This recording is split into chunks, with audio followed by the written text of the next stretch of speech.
Hi everyone, so this is chapter 2. I hope you liked the first chapter, and I'm working on this one, so I really felt like it's time to read it. So I love writing from Santana's point of view because I get to be mean and kind of use her kind of language. I try to add quite a lot of Spanish things, but when I do write from Brittany's point of view, I always have so much fun because the thing when you write, it doesn't always have to make sense, but on some level I want it to make sense as well, because I don't want people to think Brittany's stupid as everyone thinks she is. She might have a bit too much information, it's jumbled in her head, but you know, she's not that dense. She's just, and also she's going to play a bit more on it actually, so she will probably get more stupid, but I'm not going to give anything away. This is my first chapter from her point of view. I love writing it and I hope you enjoy. Chapter 2, Showmans, Brittany's point of view. God bless the perv who invented these. I smile as Santana makes a twirl and shows off her panties in the process. I try not to look at her underwear in the same way as the guys probably do, but they're just so soft. I chew my lips as my eyes travel down her ass, concentrating on not thinking about how hard she must have trained to get it so. Remember the power motto, girls, Quinn says as if she's Tyra Banks. It's all about the teasing and not about the pleasing, we all chant and smile at each other, and Santana's ass apparently. Well, it's hard not to see it. It's so obviously there. My thoughts are lost in a sea of skirts from all of the cheerers dancing and shaking it like crazy. Me included. Back it up like a dump truck, baby. It's hard to keep my eyes off any of the girls, really.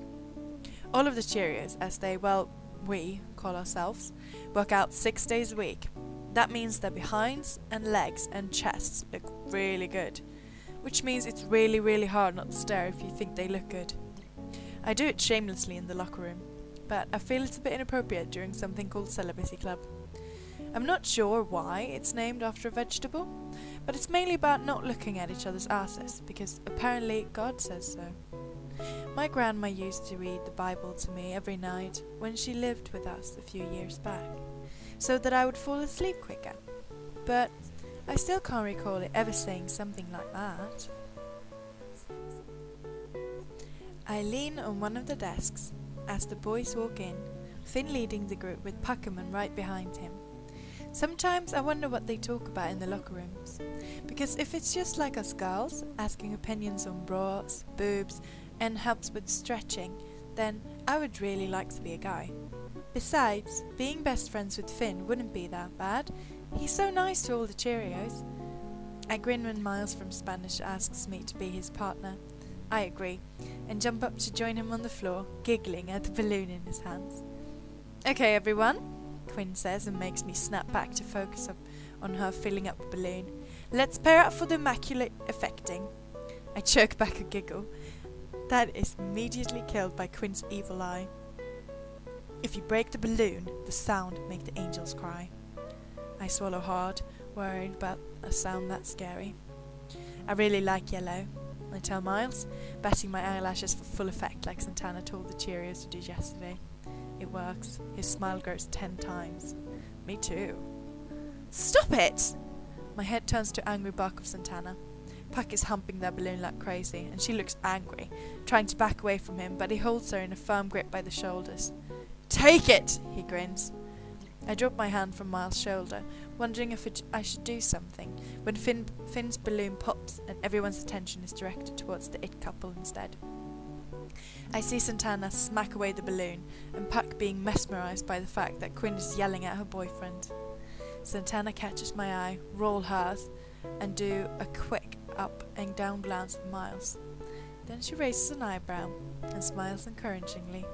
So I step a little closer to him as that scary girl who's after Finn, I think her name's Midget, which is weird, holds a speech and tells us that everyone wants to have sex. Quinn looks baffled. I just nod my head, smiling at Miles. He blushes and looks at Rachel again, which I guess means he got the message. I wouldn't mind Miles. He's sweet. Besides, I have a reputation to uphold, as Santana has put it. I need to put out to keep it alive and breathing. As me and Miles are about to leave the classroom, Quinn comes up beside me, smiling at him. "Give us a sec, will you?" she says sweetly, and he nods at me and stumbles away, mesmerised by having been talked to directly by the head cheerleader. "So, you're supposed to be good at dancing from what I've heard." I nod, not sure what to say to that. "We could both benefit from you helping me do a quick dance routine." Still not sure what to answer. I shrug a little bit. "To what song?" "It'd be great fun to help Quinn out. I love dancing." "Say a little prayer for you," she says, like it doesn't matter. "It would be for me and Santana, but I guess it would be okay if you joined too. With your rep, it would be a simple step." "What exactly are you planning for me to do?" Santana asks from behind me. I turn around and smile at her, but she doesn't seem to notice I'm even there. "We're joining Glee Club." She says it as if it's the most obvious thing in the world. I think I see worry in Santana's eyes, but it must be my imagination. "No way in hell," Santana answers automatically, looking as if she's been slapped in the face. "It would be social suicide." "This is not for us to have a shot at expressing ourselves," Quinn barks back. "It's to make sure Finn doesn't do anything stupid with that harlot." I give Santana a confused look, but she must understand who we're talking about. I have no idea though. Who's the harlot? Isn't that Bird? "Oh please, Rachel Barry's not going to go all Edward Cullen on your man and swoop him away." Santana rolls her eyes at Quinn's worried look. "Didn't you hear her? She offered him sex." Santana just crosses her arms over her chest and looks back at her before looking at me. "And you're going to agree with this, Brittany?" I nod, still not knowing who that Rachel Barry is, only knowing Quinn needs me, and I'd like to be there for her as a friend. "She's going to move up the pyramid if she agrees," the head cheerleader says. "It should mean the world to her that she was chosen by me to help." I don't like Quinn's tone, but I know she's right. A lot of the other cheeriers would kill to get a chance like this. It would be the end of my bottom place of the pyramid. "Fine," Santana says, cracking under the pressure of the Queen. "When do we start?" "Now. We're auditioning this afternoon." Me and Santana were leaning against the lockers beside the choir room, waiting for Quinn to show up from the ladies' room. She'd been keeping us busy during the whole day, dishing Spanish, maths and history. Spanish and history I didn't mind so much, but maths my favourite subject besides cheerleading practice. "Is Quinn going to show up?" I asked Santana, who looks away from her nails and up at me. I'd never thought about the fact that she was shorter than me before. She was above me in the pyramid, and when she spoke, it made me feel like she was always taller somehow. But right now, in this moment, us alone in an empty corridor, and possibly waiting for a moment that would change our lives, well, she didn't seem too tall anymore. Just nervous, maybe. She gave me a roll with her eyes, before looking back at her nails. "Of course she will. Otherwise, I'll kick her bony ass all the way back to Texas." I smiled. "She reminds me of Dorothy, too." Santana's eyes snapped up to mine, and her defensive face fell. I just smiled at her and clipped my heels together. There's no place like home. And that, everyone, was the first time since I'd met Santana again that she gave me a genuine smile, and she laughed at me. "You're such a weirdo, Brittany." But yeah, she is just like a bitchy Dorothy. I gave a giggle, not letting her eyes leave mine. "Are you sidekicks ready to join the home explosion?" We both looked up at Quinn at the same time, smiles forgotten. "Let's go blow him away, shall we?" She went past us, in through the door, and Santana followed without so much as a look in my direction. I breathed in deeply, once, making sure I became a dancer in full, before confidently, hips swaying an extra bit, entering the room. "Welcome, ladies," Mr. Shue said, as I take my place on the left side of Quinn, keeping my cool and reminding myself of the steps once more, hoping Quinn wouldn't mess them up. "Whatever," Santana says, mirroring my pose and putting her hands on her hips. The teacher leans back and put his pen to his chin. "I have to say I'm really surprised you guys are trying out. I'm sure you've read about this in the school paper. Finn and I have been an item for a while now, so what kind of girlfriend would I be if I didn't support him?" At this I smile, and Santana lets out a breath of a chuckle. "Well, let's see what you got." He pushes play, and me and Santana immediately take our place in front of the diva. My eyes glance in her direction as I push my wrist against hers, and we sway to the music, letting our skirts do the work. I feel her fingers brush against mine for a second before the singing begins. Say a little prayer for you. When our hands meet, Santana immediately diverts her eyes, but I look at her a second longer before letting the routine take over my body, my flirty self-confidence in the self. Sometimes I love her more than I love myself.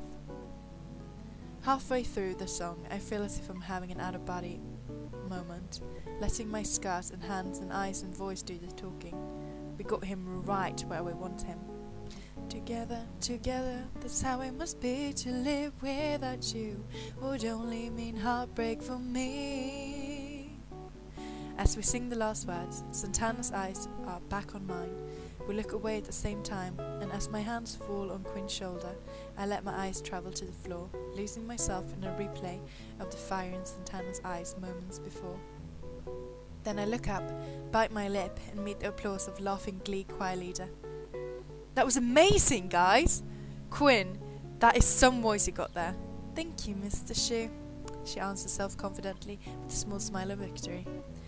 That routine was really good too. How long have you been working on this? Since this afternoon? I answered truthfully, and get a surprised laugh from Mr. Schuster. Well, welcome to Glee Club. Okay, so that was chapter 2. As you probably can notice, I love doing from Brittany's point of view. I just enjoy writing her so much. Anyway, so that was chapter 2. Obviously there's going to be more, but you can feel the tension start to rise between them, and that's what I want to create. So tell me what you think. If you want to read it yourself, just click on the link below, and I will be updating chapters soon enough, I hope. So see you. Bye!